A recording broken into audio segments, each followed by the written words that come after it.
Even humans, which come from conditions previously thought to be, at the very least, unsustainable for intelligent life, had this preconception. Until their explorers have proven every expert wrong. Finding new forms of life, solid, liquid, plasmatic, organic and inorganic, none of it seemed to matter. As long as there was energy, there was life, or at least there used to be. There are death worlds, and then there are dead death worlds, the remains of once thriving, although violent, worlds where life could no longer sustain itself on the available energy. But just because the world is dead, that doesn't mean the big life on that world is dead, at least not entirely. And some planets become death worlds despite the efforts of the sapient species on them. Such was the case for the Woltar, a sapient plantoid species of Woltar Prime. When the first living specimen was discovered, the planet was called Fergana 4. It was the farthest human colony at the time, and I was a part of the farthest human expedition at the time. And so we were the first on the scene after the discovery was made, the first that could make sense of what happened. When Fergana 4 was discovered, its surface was cold and arid, cold and thoroughly dead wasteland, but with clear signs of past life. Oxygen-rich atmosphere, dried up or burned plant remains covering essentially the whole surface of the planet, and rich underground water sources. The planet suffered a fatal plant overgrowth.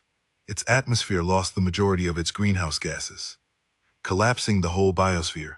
All it needed to be terraformed was introducing microbes or setting light to the endless plains of dead plant matter, so the atmosphere could retain heat again and support plant life. It was primed for colonization. But among all the dead plants, some stood out. The humans tend to use size as a way to measure a thing's significance, so they hoped to preserve these formations. They wouldn't last long once they were rehydrated by the change in the atmosphere, but they would have been protected from the fires at least. Among these giant plants, one type stood out the most. To the scans, it presented as a tuber of some kind, a round mass of plant matter covered over with soil. We found only one of these which still retained significant amount of moisture inside, and there was a slim chance that, whatever the plant to sink was, it could sprout again.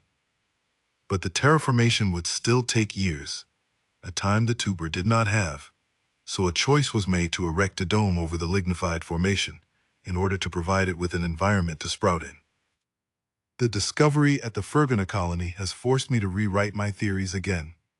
I was still under the assumption that once the supporting ecosystem collapsed, or in this case ceased to exist entirely, then the life it supported would cease as well. But the Woltar were able to outlast their old world and wake up into their dregs. New one. You see, the Woltar have the ability to interconnect their circulatory systems and share their bodily resources. The tuber we found was in actuality an interconnected colony, where each member sacrificed their resources so the ones at its center could one day emerge and restore not just their species, but their whole ecosystem. Simply introducing moisture to it saved an entire species. We did not oversee the dome construction, and by the time the Woltar within awakened, we were off to explore again. It was the great wisdom of the Woltar that saved the species, as humans tend to be either dangerously curious or vice versa, dangerously wary of the unknown. They tend to balance the two impulses to reach a reasonable approach. The emerged Woltar were quick to assess the situation they have found themselves in, and they were fortunate enough to interpret the dome as a protective casing, rather than a cage. As I was assured, their reaction would be quite unpleasant if they did not reach said conclusion. And I was also assured the human response would be equally retaliatory. We were called back upon the news of their awakening, but by the time we've reached Fergana, it's off to this lurchen or spopse exfooling was leproths. Was updated to Woltar Prime in our navigation systems. We even thought we veered off course before rechecking the data. Humans and Woltar were fully engaged in restoring the planet, so much so that the surrounding colony resources were redirected to Woltar to expedite the process. Some colonies were voluntarily abandoned to help on Woltar. It was as if we've landed on a brand new planet. The atmosphere was breathable ahead of schedule, and the environment was wondrously verdant.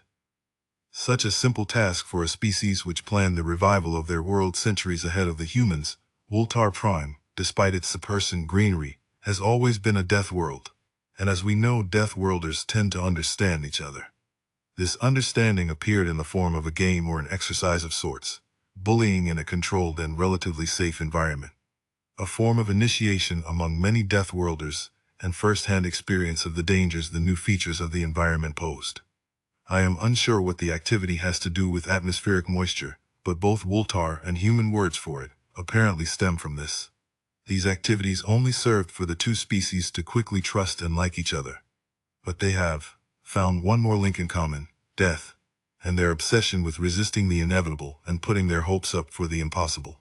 The Woltar philosophy is full of death, just like the humans, and their science is full of ways of staving it off, even if it is the nature's way, and their hopes are put into the unknown they simultaneously fear and trust.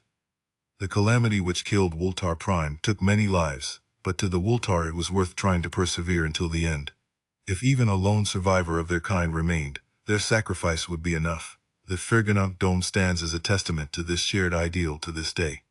A morbid monument shielding the countless desiccated corpses of those who willingly gave their lives, dying slowly to keep but a few alive enough to wake up, if the rains ever returned again.